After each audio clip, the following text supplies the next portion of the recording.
Hello everyone, my name is जय Soni and welcome to शिक्षात्रा। आज हम देखेंगे 13 का जो 13 चैप्टर हम देख रहे हैं ना, उसका 13.3 के जितने भी एग्जांपल्स बनते हैं हमारे और जितना भी बेसिक बनता है सब कुछ देख रहे होंगे। बेस थ्योरम बनेगा तो बेस थ्योरम सारा हम पढ़ेंगे, कैसे बेस थ्योरम आता है, उससे रिलेटेड क्वेश्चन देखेंगे ताकि अच्छे से एक कॉन्सेप्ट की क्लियरिटी आपको बन जाए और जिस भी टाइप का क्वेश्चन बने आपसे बने। लेकिन एक बात याद रखना, इसमें प्रैक्टिस बहुत ज़्यादा ज़रूरी है। बेस थ्योरम से बनेगा ही क्वेश्चन, और यदि आपने प्रैक्टिस अच्छे से नहीं की है ना तो कभी भी नहीं बनेगा, क्योंकि लैंग्वेज पढ़ना, उसको समझना और फिर सॉल्व करना, ये इस तरीके से चलता है इसका थॉट प्रोसेस। तो सबसे पहले तो लैंग्वेज पढ़ोगे आप, क्वेश्चन पढ़ा आपने 4 से 5 लाइन का हो सकता है, कभी कभी 3 लाइन का आ सकता है, लेकिन 3, 4, 5 इतने लाइन का रहेगा। 3 लाइन का बहुत कम देखने को मिलेगा, 4 से 5 लाइन का रहेगा क्वेश्चन। अब उसको पढ़ना है, समझना है क्या होता है बेस थ्योरम, सब चीज़ें हम देखेंगे। तो अभी तक हमने टर्म 2 की प्रिपरेशन के लिए लगभग सारे चैप्टर कर लिए हैं, बेसिक करा है हमने। अब फिर हम टाइप वाइज क्वेश्चन देखेंगे, ठीक है। तो अभी हम स्टार्ट करते हैं। हम क्या देखने वाले हैं आज, हम देखेंगे बेस थ्योरम, उसके बाद देखेंगे पार्टीशन ऑफ सैंपल स्पेस। देखो बेस थ्योरम आता कहाँ से, हम ये चीज़ देख रहे होंगे, ठीक है, कि बेस थ्योरम कहाँ से आता है, partition of a sample space, फिर थ्योरम ऑफ टोटल प्रोबेबिलिटी। इन दोनों को मिक्स करेंगे तब जाके ये बेस थ्योरम निकलता है। हर चीज़ समझेंगे और फिर एग्जांपल्स देखेंगे इससे रिलेटेड, ठीक है। तो देखते हैं।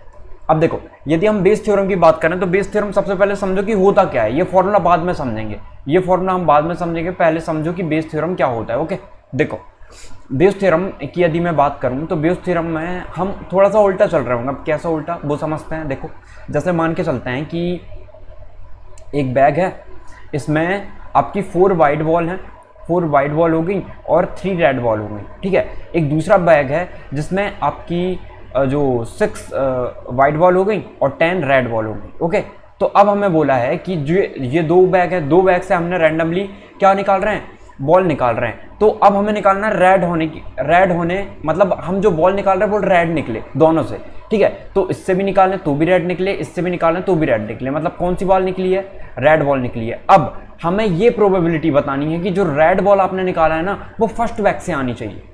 ओके, तो देखो अभी हमने कंडीशन प्रोबेबिलिटी समझा है, वहीं से समझते हैं। हम एक काम करते हैं कि इसे हम इवेंट मान लेते हैं, इसे हमने E1 मान लिया और इसे हमने ना E2 मान लिया। ओके, इसे E1 मान लिया, इसे E2, मतलब E से E फॉर इवेंट होता है ना, तो इसे इवेंट 1 मान लिया, इसे इवेंट 2 मान लिया। अब हमने ये बोला कि हम ना रेड बॉल निकाल रहे हैं, मतलब इससे भी रेड बॉल निकालने की प्रोबेबिलिटी हम निकालेंगे, कितनी आएगी, यहाँ से आ जाएगी 3 अपॉन में 4 प्लस 3 कितना 7, इतनी प्रोबेबिलिटी आएगी रेड बॉल की। और यहाँ पे कितनी आएगी 1 के अपॉन में 7, इसकी इतनी प्रोबेबिलिटी आ गई। तो ये रेड निकलने की, ये इन दोनों का सम आ गया कहना चाहिए यदि हम रेड का निकालें तो। लेकिन हमें कंडीशन दे दी गई कि ना फर्स्ट बैग से आना चाहिए। इसका मतलब क्या है कि जो रेड बॉल है वो किससे निकली हो, फर्स्ट बॉल से निकली हो। हमें इसकी प्रोबेबिलिटी बतानी है तो हमें ये निकालना पड़ेगा, ठीक है। अब देखो कंडीशन दे दी गई नहीं कि E1 से निकालना है हमें। अब यदि ये समझ में नहीं आया तो एक और एग्जाम्पल से देख लेते हैं कि आप ना कुछ बच्चे जो है, बहुत सारे बच्चे थे हमारे स्कूल में, तो हमने क्या किया, एक स्कूल में बहुत सारे बच्चे थे तो हमने क्या किया, उसमें 2 बस कर ली हमने, ठीक है। उसके लिए हमने क्या कर ली, 2 बसें कर ली। तो दोनों में आपकी गर्ल और बॉय इसमें भी हैं, मिक्स हैं, इसमें भी गर्ल और बॉय मिक्स है, ठीक है। तो हमें दे दिया गया कि यहाँ पे ना बॉय होने की प्रोबेबिलिटी बताओ। तो हमने इसे E1 मान लिया कि ये इसमें भी बॉय होने की प्रोबेबिलिटी बता दो, इसमें भी बॉय होने की। तो हमने क्या निकाल लिया, हमने ना बेसिकली बॉय होने की प्रोबेबिलिटी निकाल ली, दोनों का सम करोगे आ जाएगा। अब मैंने ये बोला कि बॉय होने की प्रोबेबिलिटी निकालो आपकी सेकंड बस से, तो इसका मतलब क्या हुआ कि हमें सेकंड बस से निकालना है। अब हम थोड़ा सा उल्टा चलेंगे, हमें पता है हमें निकालना क्या है, हमें रेड बस की प्रोबेबिलिटी निकालनी है, ठीक है। हमें निकालना क्या है, हमें ना रेड आने की प्रोबेबिलिटी निकालनी है, सॉरी यहाँ पे रेड की देख रहे थे हम, हमें क्या निकालना है, बॉय आने की प्रोबेबिलिटी निकालनी है।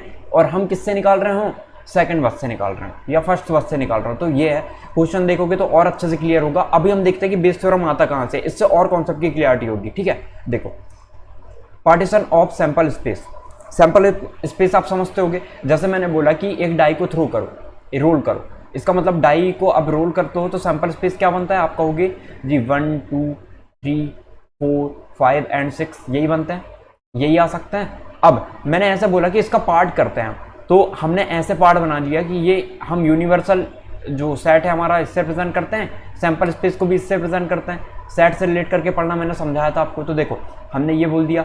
अब हमने ये देखा कि कुछ पार्ट बना देते हैं हम, इनके पार्टीशन कर लेते हैं कि एक इवेंट ना कह रहा है कि 2 से छोटे नंबर आने की प्रोबेबिलिटी। 2 से छोटे नंबर कौन से हैं? 1 है, तो एक E1 जो है वो क्या रिप्रेजेंट कर रहा है? 2 से छोटे नंबर आना। ठीक है, E2 आपका क्या रिप्रेजेंट कर रहा है? E2 रिप्रेजेंट कर रहा है कि 2 से छोटे नंबर आना। ठीक है, E3 क्या रिप्रेजेंट कर रहा है? तो देखो एक बात याद रखना, जो ये है ना वो सारे अलग अलग चीजें हैं। जो E1 हो गया, E2 हो गया, ये सब अलग अलग है, मतलब E1 का E2 पे कोई इफेक्ट नहीं पड़ रहा है। ठीक है, ये म्यूचुअली एक्सक्लूसिव इवेंट हम बोल सकते हैं। अब यदि हम ये E3 की बात करें तो ये जो है आपका 3 से एक नंबर, मतलब 3 आने की प्रोबेबिलिटी क्या आ रहा है? ये 2 आने की, मतलब 2 नंबर आ रहे हैं। एक इवेंट बोल रहा है, एक E1 बोल रहा है कि 1 एक ही नंबर आना चाहिए जो कि 1 हो। E2 क्या कह रहा है कि सिर्फ 2 नंबर आना चाहिए। तो ऐसे कितने एक्सपेरिमेंट बन जाएंगे हमारे? ऐसे कितने इवेंट हो जाएंगे? 6 इवेंट बन जाएंगे इसमें। तो ये E4 हो गया, ये E5 हो गया और ये E6 हो गया। E6 किसे रिप्रेजेंट कर रहा है? 6 आने को।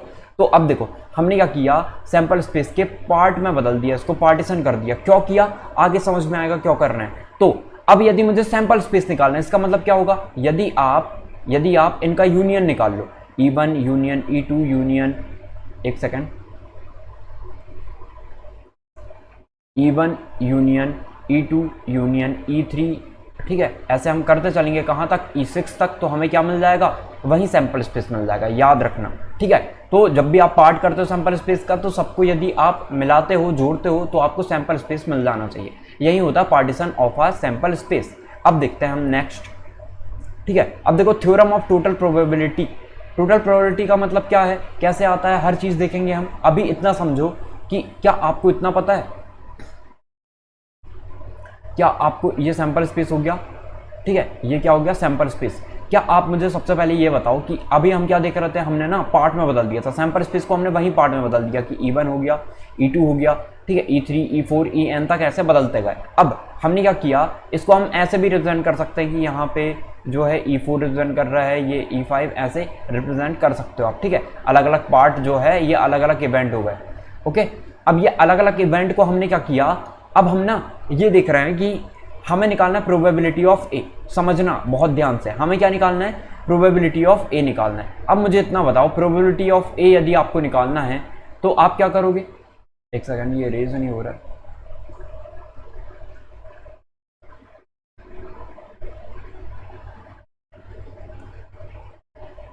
ठीक है, कोई बात नहीं, अभी हम देख लेते हैं इससे। तो देखो यदि हम बात करें प्रोबेबिलिटी ऑफ ए निकालना है हमें, तो प्रोबेबिलिटी ऑफ ए देखो कहां से निकल पाएगी। आप कहोगे प्रोबेबिलिटी ऑफ ए निकालनी है, लेकिन E1 जब हो चुका है तब निकालोगे, ये वाला पार्ट निकलेगा। जब E2 हो चुका होगा तब ये वाला पार्ट निकलेगा। आपको E3 निकला है तो ए की प्रोबेबिलिटी बताओ। तो वही है ना जो हम पढ़ रहे थे यहाँ पे, कि हमारे पास 2 सेट दिए हुए हैं, सेट से समझ रहे थे हम उनको। ठीक है, कि ये 2 सेट दिए हैं, ये E हो गया, ये E सेट है और ये F सेट है। ठीक है, ये E हो गया और ये F हो गया। जब F हो चुका है तो E की होने की प्रोबेबिलिटी बताओ। तो F जब हो चुका है तो यही वाला पार्ट बचा, इसका यही वाला पार्ट बचा E में। ठीक है, तो यहीं से निकाल रहे थे हम इंटरसेक्शन निकाल के, तो वही यहाँ पे भी है, सेम कंडीशन है। कि देखो कैसे लिखेंगे हम, यदि हमें A निकालना है, टोटल A की प्रोबेबिलिटी निकालनी, कैसे लिखेंगे कि जब E1 हो चुका है ना, जब E1 हो चुका है तो अब प्रोबेबिलिटी निकालनी है A की। ठीक है, जब E1 हो चुका है यही बोलेंगे हम, तो E1 से कितनी निकलेगी? ए का छोटा सा पार्ट निकलेगा। अब फिर प्लस करेंगे, फिर E2 जब हो चुका है तो प्रोबेबिलिटी निकालनी है किसकी? ए की। किसकी कंडीशन में? E2 की कंडीशन में। तो ऐसे चलता जाएगा ये। ठीक है, तो यहाँ पे प्रोबेबिलिटी ऑफ E1 आएगा, याद रखना, यहाँ प्रोबेबिलिटी ऑफ E2 आएगा। तो सबको जोड़ दें यदि हम, तो प्रोबेबिलिटी ऑफ ए कितना आ जाएगा? यदि ये सब एन टर्म में है हमारे पास, तो ये करते रहेंगे जब तक हमें टोटल ए नहीं मिल जाता है, सारे पार्ट नहीं मिल जाते एक के। तो हम क्या करेंगे, इसको हमने समेशन लिख दिया। समेशन मतलब सारे सम को जोड़ना, ये जोड़ रहे हैं ना हम, तो जोड़ने का लगा दिया साइन। ठीक है, और हमने यहाँ पे देखो ऐसे प्रेजेंट कर दिया कि जे हम नाम दे देते हैं कि जे 1 से लेके कहाँ तक जा रहा है? एन तक जा रहा है। ठीक है, अब देखो फर्स्ट में क्या देखा था? प्रोबेबिलिटी ऑफ E1, फिर E2, फिर E3 आएगा, फिर E4 आएगा, ऐसे आते जाएगा। ये प्रोबेबिलिटी है। ठीक है, ऐसे आते जाएगा। तो देखते हैं प्रोबेबिलिटी ऑफ, यहाँ पे हम क्या लिख दें? ई जे लिख दिया हमने कि जे है ना ये, 1 सेकेंड, हमने क्या लिख दिया यहाँ पे? जे। अब ऐसा नहीं कि जे ही मानना है, आप के एल एम कुछ भी मान सकते हो। तो हमने ई जे लिख दिया यहाँ पे कि यदि हम 1 रखेंगे तो हमें ये वाला पार्ट मिल जाएगा, 2 रखेंगे तो ये वाला पार्ट मिल जाएगा, तो ऐसे मिलता जाएगा। ठीक है, और मल्टीप्लाई प्रोबेबिलिटी ऑफ ए की निकालनी है जब E2 हो चुका है हमारा। ठीक है। तो जब EJ हो चुका है तो ऐसे J के पार्ट रखते जाएंगे, 1 2 3 4 ऐसे रखते चलोगे तो ये मिलता जाएगा। तो यही है, देखो PA कैसे निकल जाएगा, ऐसे निकल जाएगा। ओके, तो आई होप आपको बहुत अच्छे से क्लियर हो गया होगा कि थ्योरम ऑफ टोटल प्रोबेबिलिटी क्या होती है। ठीक है, यदि नहीं हुआ है तो एक बार फिर से देख सकते हो, यदि फिर भी नहीं हुआ है तो एग्जाम्पल से हम देखेंगे कि कैसे करना है। देखो यही है, J रख दिया हमने, तो हमें यदि 1 रखा तो ये मिल जाएगा, 2 रखा तो ये मिल जाएगा। तो ऐसे सारे पार्ट का सम, 1 से लेके n तक के सारे पार्ट का सम, इसका मतलब यही होता है समेशन का। तो हमें क्या मिल जाएगा, टोटल प्रोबेबिलिटी मिल जाएगी A की। ओके, तो अब देखते हैं हम बेस थ्योरम क्या कहता है। अब आपको समझ में आ गया होगा बेस थ्योरम में। तो हम क्या देख रहे थे यहाँ पे कि जब जो है एक कंडीशन हो चुकी है तो दूसरी की प्रोबेबिलिटी निकालो। तो देखो अब हमें ये बोला है कि हमें ना फर्स्ट, हमने क्या मान लिया कि ये फर्स्ट बस हो गई, इसे E1 मान लिया हमने, और ये सेकंड बस है, इसे E2 मान लिया। ठीक है, तो अब हमें क्या बोला है कि आप ना बॉय होने की प्रोबेबिलिटी निकालो जब आप कि वो E1 से ही निकले। ठीक है, E1 बस से निकले। तो आप क्या कहोगे, हमें पता है कि E1 जब हो चुका है, हमें क्या बताना है कि E1 से निकले, जो बॉय है वो E1 से निकलना चाहिए, बॉय होने की प्रोबेबिलिटी E1 से निकले। तो इसका मतलब आप क्या रखोगे, E1 हो चुका है तब आप बॉय होने की प्रोबेबिलिटी निकाल रहे हो। ठीक है, तो ये लिख दिया आपने, ऐसे ही होगा ना। सिमिलरली आप बोल सकते हो, देखो ओके। तो यहाँ पे अब ये निकालना है, लेकिन आपने क्या क्या निकाल चुके हैं यहाँ पे, यदि हम देखें तो यदि हम प्रोबेबिलिटी निकालने किसकी, बी बॉय होने की। ठीक है, तो क्या कैसे निकालोगे आप, एक एक करके निकालोगे पार्ट बना के। तो देखो अब सीधे आपको फॉर्मूला कैसे याद रखना है वो देखो, कि हमें कि A जब हो चुका है तो E1 होने की प्रोबेबिलिटी निकालो। ठीक है, तो ऐसे देखेंगे हम, तो जस्ट उल्टा समझना है आपको इसके। ठीक है, आई होप कि आप कंफ्यूजन नहीं हो रहे हो, शायद मैंने उल्टा ले लिया है यहाँ पे। देखो क्वेश्चन से समझेंगे तो बहुत अच्छे से क्लियर होगा आपको। सबसे पहले ये समझो कि यदि हमें ऐसे दिया कि जब है ना A हो चुका है, जब A हो चुका है तो E1 कि इवेंट E1 से हुआ होगा वो, उसकी प्रोबेबिलिटी निकालो। तो ऐसे बहुत सारे इवेंट होंगे, फिर हम सबको जोड़ेंगे। तो हमने क्या ले लिया, EI ले लिया यहाँ पे। ठीक है, तो EI किससे रिप्रेजेंट कर रहा है कि अब 2 इवेंट होंगे तो हम इनका 2 बार सम कर देंगे, यदि 3 इवेंट होंगे तो इनका 3 बार सम कर देंगे। तो याद रखना है ये। ठीक है, अब देखते हैं हम, तो यदि हम बात करें यहाँ पे फॉर्मूला कैसे याद रखना है, तो देखो फॉर्मूला में E1 का E1 आ जाएगा, प्रोबेबिलिटी ऑफ EI, फिर प्रोबेबिलिटी ऑफ जब E1 हो चुका है तो A की प्रोबेबिलिटी निकालेंगे, फिर जस्ट उल्टा चलेंगे हम। ठीक है, ये क्वेश्चन से आई होप कि आपको बहुत ज़्यादा अच्छे से रिलेट हो पाएगा। क्वेश्चन आपको फॉर्मूला याद रखना है। यहाँ पे क्या आता है, देखो यदि हमें इसकी प्रोबेबिलिटी निकालनी है, जैसे चलो इसकी प्रोबेबिलिटी निकालनी है हमें, कैसे निकालते हैं हम देखते हैं यहाँ पे। यदि मैं यहाँ बताऊँ आपको, हमें निकालना है प्रोबेबिलिटी ऑफ E1 अपॉन में A। ठीक है, इसकी प्रोबेबिलिटी हम कंडीशनल प्रोबेबिलिटी जैसे दिख रही है वही तो है कंडीशनल प्रोबेबिलिटी ही। कैसे निकालोगे, आप ऐसे कहोगे कि P probability of EI intersection of A, ऐसे लिखते हैं कि अपॉन में प्रोबेबिलिटी ऑफ A, यही बोला था। ठीक है, अब मुझे बताओ probability of E1 intersection A, इसे क्या लिख सकते हैं हम, मल्टीप्लिकेटिव थ्योरम से, मल्टीप्लिकेशन थ्योरम पढ़ा था हमने ऑन प्रोबेबिलिटी। तो देखो ये लिख सकते हैं या नहीं लिख सकते, ये लिख सकते हैं। ठीक है, तो अब ये यदि लिख सकते हो आप तो इसे ये लिख देना, और PA का मतलब पार्ट में बना के सारे का पार्ट को जोड़ देना, सम वही तो निकल जाता है प्रोबेबिलिटी ऑफ A। तो सबको जोड़ देना तो प्रोबेबिलिटी ऑफ A निकल जाएगा। ठीक है, आई होप आप रिलेट कर पा रहे होगे। PA को हमने क्या लिखा था, देखो अभी PA को क्या लिखा था, ये लिखा था PA को, ये सब का सम, तो वैसे ही तो लिख रहे हैं, तो वही है, रिलेट करके समझोगे तो समझ में आ जाएगा। अब देखते हैं नेक्स्ट। ठीक है, तो अब हम सीधे क्वेश्चन डिस्कस करते हैं। तो फर्स्ट क्वेश्चन है हमारा, a person has undertaken a construction job, the probabilities are 0.65 that there will be strike, 0.80 that the construction job will be completed on time if there is no strike, and 0.32 that the construction job will be completed on time if there is a strike. Determine the probability that the construction job will be completed on time. सबसे पहले question को समझना है, सबसे पहले question पढ़ो, समझ में नहीं आता हिंदी से रिलेट करके पढ़ो, और बस जो क्वेश्चन में बोला है वो फिगर में बनाते चलो रफ में, या फिर यहीं लिखते चलो। ठीक है, देखो हमें क्या बोला है, सबसे पहले क्वेश्चन समझना है और निकालना क्या है हम वो देखते हैं। Will be completed on time if there is a strike, determine the probability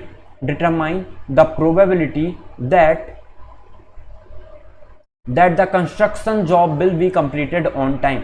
हमें प्रोबेबिलिटी निकालनी है कि जो कंस्ट्रक्शन जॉब है वो टाइम पे कंप्लीट हो जाए। ठीक है, तो ये जो क्वेश्चन है ना आपका, मैं बता देता हूँ अभी, ये जो है वो पार्टीशन का सम करने वाला है। ठीक है, ये पढ़ा था हमने थ्योरम ऑफ टोटल प्रोबेबिलिटी, इससे रिलेटेड है ये क्वेश्चन। ठीक है, तो देखो कैसे समझा हमने। तो क्वेश्चन पढ़ते हैं एक बार। A person has undertaken a construction job, जो एक पर्सन है वो कंस्ट्रक्शन जॉब कर रहा है, और अंडरटेकन है मतलब जो कंस्ट्रक्शन है उसका वो अंडरटेकन है, अभी चल रहा है। The probability are 0.65 that there will be strike. ठीक है, कि प्रोबेबिलिटी 0.65 है कि स्ट्राइक होगी। ठीक है, 0.80 that the construction job will be completed on time. तो हमें कह रहा है कि जो कंस्ट्रक्शन जॉब है वो टाइम पे कंप्लीट हो जाएगी। 0.80 जो है हमें क्या दिया हुआ है, प्रोबेबिलिटी दी हुई है, construction job will be completed on time, कि ऑन टाइम कंप्लीट हो जाएगी। If there is no strike, यदि स्ट्राइक नहीं होती है तो। And 0.32 that the construction job, अब ये 0.32 क्या है, 0.65 क्या है, इतना बताओ मुझे। प्रोबेबिलिटी हमेशा कितनी हो सकती है किसी की भी, 1 हो सकती है। ये देखा ना हमने, 1 हो सकती है, 1 से ज़्यादा नहीं होगी, 1 से कम नहीं होगी, याद रखना। ठीक है, 1 से कम हो सकती है पर 1 से ज़्यादा नहीं हो सकती। ओके, सॉरी मैंने शायद रॉन्ग बोल दिया था। 1 से कम हो सकती है, 1 हो सकती है, लेकिन 1 से ज़्यादा किसी की प्रोबेबिलिटी पॉसिबल ही नहीं है। अब देखो, a person has undertaken a construction job, the probability are 0.65 that there will be strike, 0.80 that the construction job will be completed on time if there is no strike, and 0.32 that the construction job will be completed on time if there is a strike। ठीक है, तो हमें दो condition दी हैं कि एक strike हो रही है, एक स्ट्राइक नहीं हो रही है। ठीक है, तो देखो सबसे पहले हम जमा लेते हैं इसे। यदि मैंने बोला कि किसी की प्रोबेबिलिटी जो है इतनी है, इससे समझ लेते हैं the probability are 0.65 that there will be strike. हम ऐसा मानते हैं कि जो ए है ना, ए किसे रिप्रेजेंट कर रहा है, स्ट्राइक होने को। ठीक है, ए रिप्रेजेंट कर रहा है ए कि there will be a strike, there will be strike. ठीक है, there will be strike, A represent कर रहा है। ठीक है, और देख लेते हैं, ए इवेंट जो है स्ट्राइक होने को रिप्रेजेंट कर रहा है। That the construction job will be completed on time if there is no strike. ठीक है, और 0.32 that the construction job will be completed on time if there is a strike. तो अब देखो हमें दो कंडीशन दी है कि एक हमें दिया कि स्ट्राइक लग रही है, एक दिया है कि काम हमारा जो है टाइम पे कंप्लीट हो जा रहा है। तो हम क्या कहते हैं, बी किसे मान लेते हैं कि जो वर्क है, work is completed on time, work is completed on time, ये लिख दिया हमने कि जो ए है ना वो स्ट्राइक को रिप्रेजेंट कर रहा है, और जो बी है वो work is construction on time, इससे रिप्रेजेंट कर रहा है। ठीक है, तो अब देखो ए हमें क्या दिया है कि there probabilities are 0.65 that there will be strike. Strike होने की प्रोबेबिलिटी क्या है, प्रोबेबिलिटी ऑफ ए कितनी दी है हमें, प्रोबेबिलिटी ऑफ ए दिया है 0.65। ठीक है, ये दिया है। अब देखो हमें क्या है, 0.80 that the construction job will be completed on time. तो हमें प्रोबेबिलिटी ऑफ बी क्या दिया है, प्रोबेबिलिटी ऑफ बी दिया है हमें। अब देखो एक और कंडीशन हमें दी है कि 0.80 that the construction job will be completed on time if मतलब हमें कंडीशन दी है if there is no strike. इसका मतलब जब स्ट्राइक नहीं होगी तब कंस्ट्रक्शन जॉब कंप्लीट होने की प्रोबेबिलिटी इतनी है। इसका मतलब कंडीशनल प्रोबेबिलिटी लग गई। आई होप आपको क्लियर हुआ होगा कि हमें कंडीशन दी ना, if there is no strike, जब स्ट्राइक नहीं होती है तो कंप्लीट हो जाएगा कंस्ट्रक्शन वर्क। तो देखो कैसे लिखेंगे इसे। तो सबसे पहले हमें स्ट्राइक होने का क्या मान रहे हैं, हम ए मान रहे हैं, तो कंस्ट्रक्शन नहीं होने का क्या मानेंगे, स्ट्राइक नहीं होने का क्या मानेंगे, ए डैश। ठीक है, तो प्रोबेबिलिटी ऑफ ए डैश कितना जाएगा, 1 माइनस प्रोबेबिलिटी ऑफ ए। ठीक है, इसका मतलब कितना, 1 माइनस प्रोबेबिलिटी ऑफ ए कितना है 0.65, 0.65 माइनस कर दो कितना आ जाएगा ये, आई होप ये कट ना रहा हो, तो ये आ जाएगा 1 से माइनस कर देते हैं तो ये 35 आ जाएगा 0.35। ठीक है, तो कितना आ गया 0.35 स्ट्राइक, ये हमें प्रोबेबिलिटी ऑफ ए डैश निकल गया। अब हमें क्या बोला है कि जब कंप्लीट हो जाता है हमें कंडीशनल प्रोबेबिलिटी निकालनी है, जब क्या हो चुका है, जब आपका स्ट्राइक नहीं हुई है, इसका मतलब ए डैश, यही बोलेंगे हम। प्रोबेबिलिटी ऑफ बी जब ए डैश नहीं हुआ है, तो इसका फॉर्मूला क्या है, अब हम ये लगाएंगे। तो ये हमें दिया है, एक्चुअल डाटा दिया है कि जब ए डैश जो है, जब स्ट्राइक नहीं हुई, ए डैश मतलब नहीं हुई स्ट्राइक, तो उसकी प्रोबेबिलिटी कंप्लीट होने की कितनी है। ठीक है, तो हमें दिया 0.80, तो हमने ये लिख दिया 0.80। अब हमें और आगे क्या दिया देखो, it will completed no strike, and 0.32 that the construction job will be completed on time if there is a strike.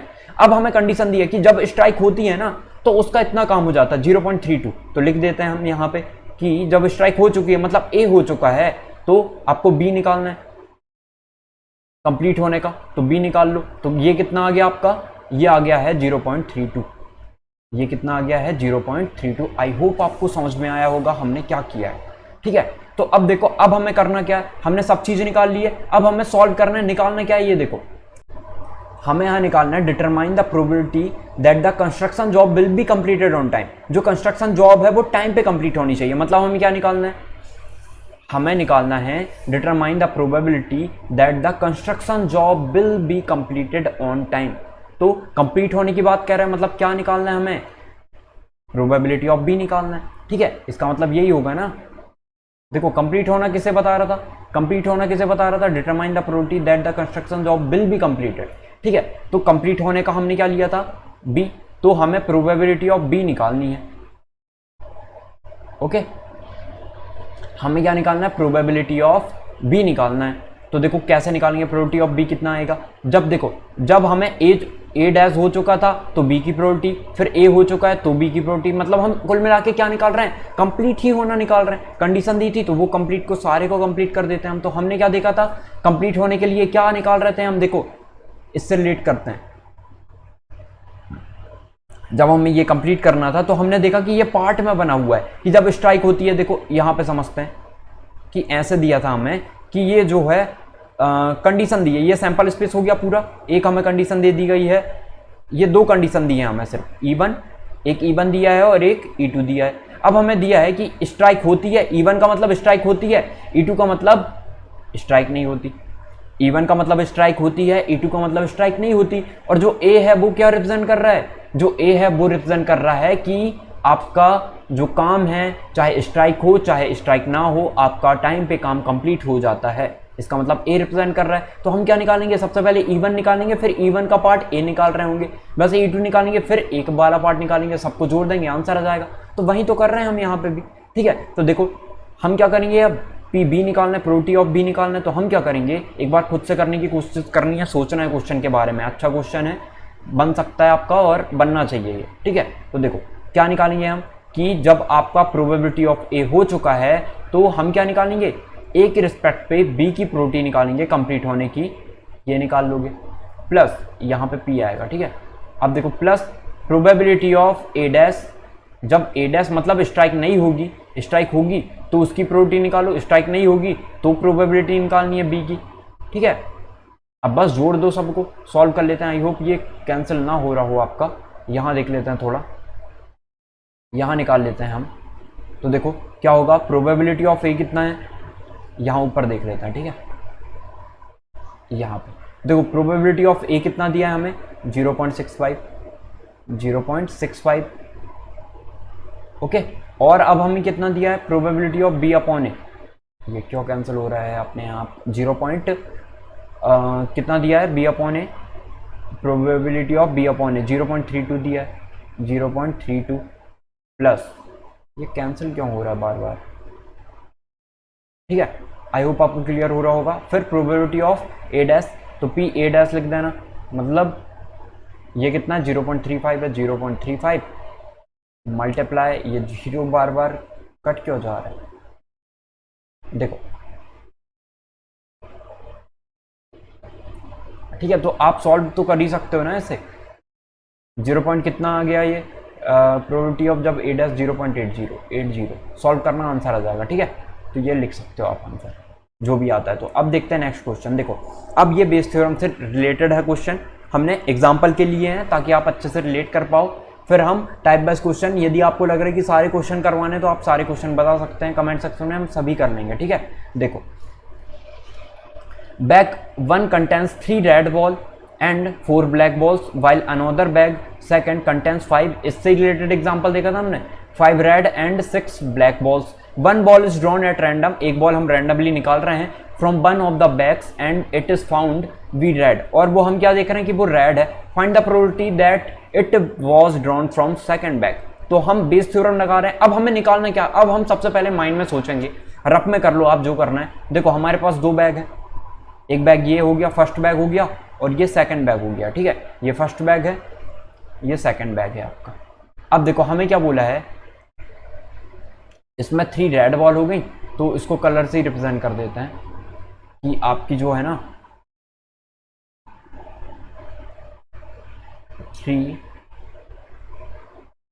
3 red ball हैं, और आपकी जो 4 है वो ब्लैक है। 4 जो है वो ब्लैक बॉल है, निकाल लेते हैं ये। 4 जो है आपकी 4 बॉल ब्लैक है, लिख दिया। अब यहाँ पे सेकंड वाले में 6 ब्लैक बॉल हैं, 6 ब्लैक बॉल हो गई, और 4 रेड बॉल हो गई, सॉरी 5 रेड बॉल हो गई। अब हमें क्या बोला है आगे देखते हैं। हमें बोला है आगे कि 1 ball is drawn at random from 1 of the bags. एक बॉल हम रैंडमली निकाल रहे हैं एक बैग से, and it is found to be red. और हमें वो बॉल कैसी मिल रही है, रेड बॉल मिल रही है। इससे भी निकाला तो रेड मिल रही है, इससे भी निकाला तो रेड मिल रही है, ठीक है। अब हमें क्या निकालना है, find the probability that it was drawn from second bag. तो हमें प्रोबेबिलिटी निकालनी है, आ किसकी रही है, ये रेड की प्रोबेबिलिटी आ रही है, लेकिन हमें निकालना क्या है, find the probability that it was drawn from bag second, ठीक है। तो अब हमें उल्टा चलना है। तो अब मुझे इतना बताओ, हमें किसकी प्रोबेबिलिटी दी है, आर हमें दिया है कि रेड बॉल निकल चुकी है। हमें क्या दिया है कि रेड बॉल निकल चुकी है, तो हमें ये बताना है कि वो बैक सेकंड से निकली होगी, उसकी प्रोबेबिलिटी बताओ। तो हम इसे E1 मान लेंगे, इसे E2 मान लेना, ठीक है। तो हमें क्या बोला, सेकंड बैक से निकली होगी, तो हमें प्रोबेबिलिटी निकालनी है सेकंड बैक की। जब रेड बॉल निकल चुकी है तो इसकी प्रोबेबिलिटी बतानी है हमें। आपके माइंड में ये आना चाहिए, फाइंड द प्रोबेबिलिटी, जिसकी प्रोबेबिलिटी निकालनी है it was drawn from second bag, तो सेकंड बैग ऊपर लिख दो, बात खत्म। अब सॉल्व करते हैं। फॉर्मूला क्या होता है इसका, ये रफ में लिख लेना है आपको, फिर अरेंज करके लिखोगे आप, ठीक है। तो देखो कैसे लिखोगे, प्रोबेबिलिटी ऑफ E2 अपॉन में R है, ठीक है। तो अब इसे लिखना है, तो आप क्या करोगे, इसे लिखने के लिए वही फॉर्मूला जो हमने देखा था, probability of E2, probability of E2, फिर यहां पे जस्ट उल्टा करके लिख देते हैं हम, probability of R, red ball निकालनी है E2 से, इसका फॉर्मूला ये हो जाएगा, ठीक है, upon probability of R। Probability of R कैसे निकलेगी, हम R के पार्ट में निकालेंगे कि E1 से निकाला रेड बॉल निकालनी है, E2 से निकालना रेड बॉल निकालनी है, तो बस ये फॉर्मूला है, वैल्यू रखना है। अब हमारे माइंड में आएगा हमें क्या क्या चाहिए, हमें E2 चाहिए, प्रोबेबिलिटी ऑफ E2 चाहिए, फिर प्रोबेबिलिटी ऑफ E2 से R निकलने की प्रोबेबिलिटी चाहिए, फिर हम निकालेंगे, आंसर आ जाएगा हमारे ये। तो देखो समझते हैं इसको अच्छे से। देखो अब हम क्वेश्चन समझते हैं। हमें क्या बोला है, बैग 1 कंटेंस 3 रेड बॉल, तो हम जो बैग 1 है उसे इवेंट E1 मान लिया हमने, और E2 मान लिया। E1 और E2 दो इवेंट हो गए। E1 क्या बोल रहा है, E1 बोल रहा है रेड बॉल निकालने की प्रोबेबिलिटी बैग 1 से, E2 क्या बोल रहा है, रेड बॉल निकालने की प्रोबेबिलिटी बैग 2 से, ये बोल रहा है। तो प्रोबेबिलिटी ऑफ E2 की बात करें हम, तो प्रोबेबिलिटी ऑफ E1 कितनी निकल जाएगी, E1 की बात करें तो रेड बॉल निकालने की प्रोबेबिलिटी, मतलब रेड बॉल कितनी है 1 में, 3 है, टोटल कितनी बॉल है 4 और 3 7, तो अपॉन में 7 आ गया, मतलब प्रोबेबिलिटी ऑफ E1 कितना आ गया, प्रोबेबिलिटी ऑफ E1 3/7 आ गया, ठीक है। अब देखो प्रोबेबिलिटी ऑफ E2 कितना आ गया, प्रोबेबिलिटी ऑफ E2 आ गया, प्रोबेबिलिटी ऑफ E2 कितना आ जाएगा, क्या निकालना है हमें, रेड बॉल निकालना है, रेड बॉल ही बोला ना, 1 ball random 1 of bags found to be red ही बोला है, ठीक है। तो कितनी बॉल है टोटल, रेड बॉल 5 है, टोटल आउटकम कितने हैं 5 और 6 11, तो ये 11 आ गया, ये P है आपका, ये बार बार क्यों कट रहा है, ठीक है, ये हो गया। अब हमें क्या निकालना है, देखो हमें अब निकालना पड़ेगा कि जब E2 निकल चुका है, देखो हमें क्या बोला है, bag 2 contains 5 red and 6 black ball, 1 ball is drawn at random from 1 of the bags and it is found to be red, और वो बॉल कैसी है, रेड है। Find the probability that it was drawn from second bag. अभी देखो ये हमने थोड़ी इसमें सुधार करना पड़ेगा, इंप्रूवमेंट करना पड़ेगा। देखो अभी हमने 2 बैग भी चूज करना है ना, हम देखो ऐसा होगा कि 2 बैग रखे हुए हैं, ऐसे 2 बैग रखे हुए हैं, तो अब हम फर्स्ट में ऐसा नहीं होगा कि फर्स्ट से ही निकालेंगे सेकंड, ऐसा तो दिया नहीं है। हम अब चूज करेंगे कि किस बैग से निकालें, तो E1 की प्रोबेबिलिटी क्या हुई, प्रोबेबिलिटी ऑफ E1 निकलेगा 1/2, इतना निकलेगा। ये थोड़ा सा, यदि हमने E1 इसे माना है तो E1 किसे माना, फर्स्ट बैग को, E2 किसे माना, सेकंड बैग को, तो E1 की प्रोबेबिलिटी कितनी निकलेगी 1/2, क्योंकि कितने बैग हैं टोटल, 2 बैग हैं, फर्स्ट से निकालने की प्रोबेबिलिटी कितनी होगी 1/2 होगी। आई होप अब आपको क्लियर हुआ होगा अच्छे से, कि कैसे करना है आपको। तो 1/2 हो गया, और E2 की प्रोबेबिलिटी कितनी हो जाएगी, इसकी भी कितनी होगी, 1/2 ही होगी। ओके, आई होप आपको इतना क्लियर हो गया होगा। अब देखो, अब जब हम E1 से निकाल रहे हैं, अब क्या दिया हमें, जब E1 हो चुका है तो रेड आने की प्रोबेबिलिटी निकाल, तो R निकालना है हमें, प्रोबेबिलिटी ऑफ इतनी, तो ये कितना निकल जाएगा, ये निकल जाएगा आपका 3/7, कि जब फर्स्ट बैक से निकाल रहे हैं तो 3/7 हो जाएगा। जब सेकंड से निकाल रहे हो तो रेड बॉल निकाल रहे हैं E2 से, तो ये कितना आ जाएगा आपका, ये आ जाएगा 5/11, इतना आ गया। तो बस सॉल्व कर देते हैं, इस पे वैल्यू रखो, आंसर आ जाएगा। तो PE2 प्रोबेबिलिटी ऑफ E2 कितना है, प्रोबेबिलिटी ऑफ E2 1/2 है, तो 1/2 लिख देना। प्रोबेबिलिटी ऑफ R जब E2 हो चुका है, R जब E2 हो चुका है 5/11 है, तो 5/11 रख दिया हमने। ओके, अपॉन, अब देखो क्या है, अपॉन में क्या लिखते हैं हम, सम, प्रोबेबिलिटी ऑफ R का सम, यहाँ पे PR आ जाएगा, PR ही तो निकालना है हमें, तो इनका सम, PR का सम कैसे निकलेगा, जब अब इन सबको जोड़ते चलो, E1 हो चुका है तब R का एक पार्ट निकलेगा यहाँ से, फिर E2 हो चुका है तो R का दूसरा पार्ट निकला, लेकिन हमें क्या बताना है, दोनों बैक का बताना है ना। तो देखो, और सेकंड बैक से निकली होगी वो बताना है हमें, तो सेकंड बैक से निकली है, तो आई होप आपको क्लियर हो गया होगा कैसे निकालते हैं। तो हम सबको जोड़ देंगे, क्योंकि R क्या है, रेड होने की प्रोबेबिलिटी है, तो सबको जोड़ देते हैं, तो कितना आ जाएगा यहाँ पे, probability of E1, probability of E1 कितना है, 1/2 है, या पहले E2 भी लिख सकते हो आप, E2 लिख देना पहले, E2 1/2, और इसका 5/11 इसके साथ मल्टीप्लाई होगा, 5/11 हो सकता है 3 पार्ट भी आ जाए इसके, 3 पार्ट वाला भी एक एग्जांपल देख लेंगे।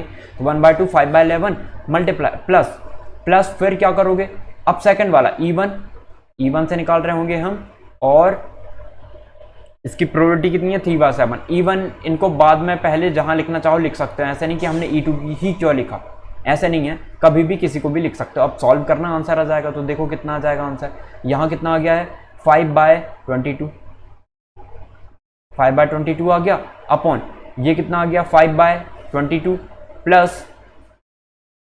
प्लस ये 5/22 आ गया है, प्लस ये आ गया है 3/14 आ गया। तो अब सॉल्व कर लेते हैं इसे। तो देखो ये 5/22 है, ठीक है, मल्टीप्लाई, इसको हम पलट देते हैं, इन नंबर को पलट देते हैं, तो इनका सबसे पहले एलसीएम निकाल लो कितना आ जाएगा। तो इनमें एलसीएम आ जाएगा आपका, 7 से मल्टीप्लाई कर देते हैं तो 27 है ना ये, और यहाँ 211 है, तो 7 से मल्टीप्लाई कर दो, 154 आ जाएगा ये, अपॉन, और ये कितना आ जाएगा, इसमें होगा मल्टीप्लाई किसका, 7 का, तो 7 5 जा 35 प्लस कर लेते हैं हम कितना, प्लस यहाँ पे 11 का मल्टीप्लाई हो जाएगा तो 33, मतलब ये आ गया कितना, 68 आ गया है। अब कुछ कैंसिल हो रहा हो तो कर दो, ये 11 से हो जाएगा, 11 2 जा 22, 11 से 14 टाइम ये कैंसिल हो गया। ओके, अब 2 से भी कैंसिल कर दो, ये 7 टाइम कैंसिल हो जाएगा, 7 से ये भी कैंसिल हो जाएगा, शायद नहीं होगा, 7 से कैंसिल नहीं होगा, तो इतना आ जाएगा ये 35 के बाय 35 अपॉन में 68, ये प्रोबेबिलिटी होगी। ओके, अब देखते हैं नेक्स्ट क्वेश्चन। आई होप आपको क्लियर हो गया होगा हम कैसे कर रहे हैं, ठीक है। तो देखते हैं, ये आपका 68 है, ठीक है, याद रखना ये 68 है आपका, ठीक है, कंफ्यूज मत होना, ये 68 है और यही आंसर होगा। ये कंडीशनल प्रोबेबिलिटी निकल गई आपकी। अब देखो नेक्स्ट देखते हैं, यदि 3 टर्म रही तो कैसे करोगे, ठीक है। देखो, गिवन 3 आइडेंटिकल बॉक्सेस, ठीक है, first second and third, each containing 2 coins, in box 1 both coins are gold coins, in box 2 both are silver coins, and in the box 3 there is 1 gold on 1 silver coin and 1 silver coin. A person chooses a box at random and takes out a coin. randomly choose कर रहा है, मतलब E1 E2 E3, और इनकी probability कितनी बन जाएगी, probability बन जाएगी 1/3, ऐसे सोचते चलना है हमें। A person chooses a box at random and takes out a coin, एक कॉइन निकालता है। if the coin is of gold, यदि वो कॉइन गोल्ड का निकल रहा है तो what is the probability that the other coin in the box is also of gold, ठीक है। हमें क्या बोला है, a person chooses a box at random and takes out a coin, if the coin is of gold, यदि वो coin gold का है, what is the probability that the other coin in the box is also gold. ठीक है, यदि हमने एक gold निकाल लिया है तो बॉक्स कंटेन क्या कर रहा है, एक और गोल्ड कॉइन कर रहा है, तो इसकी प्रोबेबिलिटी निकालनी है। ठीक है, तो अब कैसे सोचें, सबसे पहले तो बॉक्स बना लो। हम रफ में कर सकते हैं कि एक बॉक्स ये हो गया, दूसरा बॉक्स ये हो गया और तीसरा बॉक्स ये हो गया। ठीक है, ये फर्स्ट सेकंड थर्ड बॉक्स हो गए। अब इसमें क्या बोला है, ईच कंटेनिंग 2 कॉइन्स, 2 कॉइन है इनमें, each box 1 first both coins are gold, इसमें दोनों के दोनों कैसे कॉइन है, गोल्ड है। In box second both are silver, इसमें दोनों के दोनों सिल्वर हैं। और there is 1 gold and 1 silver, इसमें एक गोल्ड और एक सिल्वर है। ओके, इसमें दोनों सिल्वर हैं, इसमें दोनों गोल्ड है। अब हमें क्या बोला है, what is the probability that the other coin in the box is also of gold. इसका मतलब क्या होगा, दूसरा कॉइन भी गोल्ड होना चाहिए। ये कि सिर्फ किस में पॉसिबल है, सिर्फ और सिर्फ फर्स्ट वाले में पॉसिबल है और किसी में भी पॉसिबल नहीं है ना। जब आप गोल्ड निकाल लेते हो तो किस में पॉसिबल है, सिर्फ इसमें। अब मुझे बताओ यहाँ पे गोल्ड होने की प्रोबेबिलिटी बता दो जरा, सेकंड में कितनी होगी, गोल्ड होने की प्रोबेबिलिटी बता दो कितनी होगी, कमेंट सेक्शन में बताना है इसको। ठीक है, अब हम देखते हैं इसको सॉल्व कैसे करना है। आई होप आपने लिख दिया होगा, है ना, कि कितनी आएगी प्रोबेबिलिटी। यदि नहीं लिखा तो अभी लिख सकते हो। अब देखो, यदि हम बात करें फर्स्ट की, या हमें क्या बोल रहा है, यदि हम E1 E2 E3 मान लेते हैं इन सबको। ठीक है, मान लिया हमने कि इसे हमने E1 दे दिया, ये जो है फर्स्ट बॉक्स इसे E1 दे दिया, E1 तो इसे E2 दे दिया, इसे E3 दे दिया। ठीक है, तो सबकी प्रोबेबिलिटी कितनी हो जाएगी, probability of E1, probability of E2, probability of E3 कितनी हो जाएगी, इन सभी की प्रोबेबिलिटी 1/3। टोटल बॉक्स कितने हैं, 3 हैं, एक की प्रोबेबिलिटी कितनी होगी 1/3, इसकी भी 1/3, इसकी भी 1/3। ओके, तो ये निकल गया E1 E2 E3। अब देखो हमें क्या बोला है कि जब एक प्रोबेबिलिटी दी है उसे हम ए मान लेते हैं कि ए जो है ना वो गोल्ड आने की प्रोबेबिलिटी है। ठीक है, या फिर जी मान लो, जो मानना चाहो, ए या जी। तो जो हमारा हम जो कॉइन निकाल रहे हैं वो गोल्ड आ गया है। ठीक है, तो E1 से गोल्ड आने की प्रोबेबिलिटी, जब E1 हो चुका है तो गोल्ड आने की प्रोबेबिलिटी बताओ कितनी होगी। ठीक है, तो ये हमने प्रोबेबिलिटी ऑफ ये निकाल लिया, तो गोल्ड आने की प्रोबेबिलिटी कितनी, देखो E1 में कितने हैं टोटल, गोल्ड कितने हैं, 2 हैं। और यदि हम बात करें टोटल कॉइन कितने हैं, वो भी 2 हैं। E1 में टोटल कॉइन 2 हैं और गोल्ड कॉइन भी 2 हैं, तो इसका मतलब इसकी प्रोबेबिलिटी कितनी हो गई, 1। इसका मतलब क्या है, आप जब भी बॉक्स 1 से गोल्ड कॉइन निकालोगे तो वो गोल्ड ही निकलने वाला है, क्योंकि दोनों के दोनों कैसे हैं, गोल्ड ही कॉइन है। ओके, अब देखो, तो इसकी प्रोबेबिलिटी 1 निकल गई। अब PA के अपॉन में अब E2 की कंडीशन देखते हैं कि E2 से आने वाली, तो E2 में दोनों सिल्वर हैं, इससे गोल्ड तो निकल ही नहीं सकता, तो क्या होगा इसकी प्रोबेबिलिटी, गोल्ड निकलने की 0 और टोटल आउटकम कितने हैं, 2 हैं, तो 0 आ गया इसका आंसर। अब देखो, यदि प्रोबेबिलिटी निकालें हम E3 से, तो E3 में कितने हैं, टोटल कॉइन तो 2 हैं लेकिन गोल्ड सिर्फ 1 है, तो कितनी आ जाएगी प्रोबेबिलिटी, 1/2 ही आ जाएगी। ठीक है, अब देखते हैं, तो अब हमें क्या निकालना है, हमें ये निकालना है कि दूसरा कॉइन भी जो है हमारा बॉक्स में गोल्ड बचना चाहिए, तो वो सिर्फ फर्स्ट कॉइन में हो सकता है। इसका मतलब हमें क्या निकालना है, हमें ये निकालना है कि गोल्ड आ चुका है, वो E1 से आए, इसकी प्रोबेबिलिटी बताओ, तो हमें ये निकालना है, तो जस्ट उल्टा। ठीक है, क्या होता है इसका फॉर्मूला, इसका फॉर्मूला होता है, जैसे मैंने बताया था आपको कि इसका फॉर्मूला क्या होगा यदि निकालना चाहो तो हम ऐसे लिखेंगे PE1 इंटरसेक्शन A लिखेंगे कंडीशनल प्रोबेबिलिटी के फॉर्मूले से, और यहाँ पे PA लिख देंगे या नहीं लिखेंगे, बिल्कुल लिख देंगे। अब मुझे इतना बताओ, E1 A को हम क्या लिख सकते हैं कि जब E1 हो चुका है, मल्टीप्लिकेशन थ्योरम से हमने देखा था, multiplicative theorem, probability of E1 जब E1 हो चुका है तो एक ही कंडीशनल प्रोबेबिलिटी निकाल लो जब E1 हो चुका है तो। ओके, यही लिख रहे थे। अब इनके पार्ट कर दो कि जब E1 हो चुका है तो आपके गोल्ड होने की प्रोबेबिलिटी बता दो, फिर प्लस जब E2 हो चुका है तो गोल्ड होने की कंडीशनल प्रोबेबिलिटी बता दो, तो सबको जोड़ते चलेंगे हम। यहाँ E2 आ जाएगा, वैसे ही E3 भी आएगा, यहाँ पे वैल्यू रखना, आंसर आ जाएगा। ठीक है, और आंसर आपको कमेंट सेक्शन में बताना है आता है या नहीं, चेक करना है आपको। एग्जाम्पल नंबर 17 NCERT में देखोगे खोल के मिल जाएगा। ओके, तो आई होप आपको क्लियर हुआ होगा। एक बार हम डिस्कस कर लेते हैं हमने क्या क्या देखा। देखो, बेस थ्योरम देखा। बेस थ्योरम समझने के पहले सबसे पहले हमें क्या समझना था, partition of a sample space की सैंपल स्पेस था, इसमें हमने पार्ट बना दिए थे। जो अभी हमने क्वेश्चन देखे, अभी कितने पार्ट थे हमारे, जो अभी क्वेश्चन देखा था हमने 3 पार्ट बने हुए थे। ठीक है, इसके 3 पार्ट बने हुए थे। 3 पार्ट कैसे बना दें हम, ये बॉक्स हो गया 1 2 3 पार्ट बन गए और ए इसे रिप्रेजेंट कर रहा था। ठीक है, इस तरीके से, तो ये हो गया। ओके, तो अब देखो पार्टीशन, फिर थ्योरम ऑफ टोटल प्रोबेबिलिटी, तो यहाँ से क्या निकलती थी, टोटल प्रोबेबिलिटी निकलती थी, फिर उससे रिलेटेड हमने एग्जाम्पल देखे। ओके, तो आपको जो भी क्वेश्चन समझ में ना आया हो, एग्जाम्पल के ना बने, वो कमेंट सेक्शन में बता सकते हो, क्योंकि इसके बाद हम लास्ट एक्सरसाइज देखेंगे, क्योंकि 13.5 आपकी है नहीं, इसके बाद हम टाइप वाइज क्वेश्चन करेंगे। ओके, या फिर हम 7 और 8 का और बेसिक से देख लेंगे, क्योंकि वो हमने देखा नहीं था। बाकी 9 से लेकर 13 तक सारे हमने बेसिक सबसे पहले कंप्लीट किए हैं, फिर क्वेश्चन देखें। Okay, thank you.